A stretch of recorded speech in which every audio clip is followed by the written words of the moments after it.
அஸ்ஸலாமு அலைக்கும் வரஹ்மத்துல்லாஹி வபரகாத்துஹு. நாளும் ஓர் அமுதமொழி. வளமான வாழ்விற்கு துஆ செய்ய வேண்டுகிறேன். பெரும் பணக்காரராக நீங்கள் ஆக வேண்டும். தௌஹீதுக்கு அந்த பணத்திலிருந்து செலவழித்து முழு உதவியும் செய்ய வேண்டும். அவ்வாறு பணம் உங்கள் கையில் கிடைக்கும்போது நீங்கள் பணத்தையே முக்கியமாக கொள்ளாது அதில் பட்டும் படாமலும் இருக்க வேண்டும். உங்கள் நாட்டம் தேட்டங்கள் எல்லாம் ஹக்கிலேயே இருக்க வேண்டும். பயம் நீங்க வழி என்ன? நீங்கள் ஷைத்தான், இப்லீஸ், ஜின், மனிதன் முதலான எவர்களுக்கும் பயப்பட வேண்டியதில்லை. நீங்கள் ஹக்கில் ஹக்கான முஹீதீனாகிய மாபெரும் சக்தியை பிடித்துள்ளீர்கள். எதற்கும் பயப்பட வேண்டிய அவசியமே இல்லை.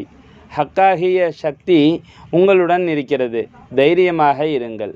சங்கைமிகு ஷேக் நாயகம் குதுபு ஜமான் ஷம்சுல் வஜூத் ஜமாலியா அசையீத் ஹலீல் அவுன் மௌலானா அல் ஹசனியுல் ஹுசைனியுல் ஹாஷிமி கத்தசல்லாஹு சிர்ரஹுல் அலீம் அவர்களின் அமுத மொழிகளிலிருந்து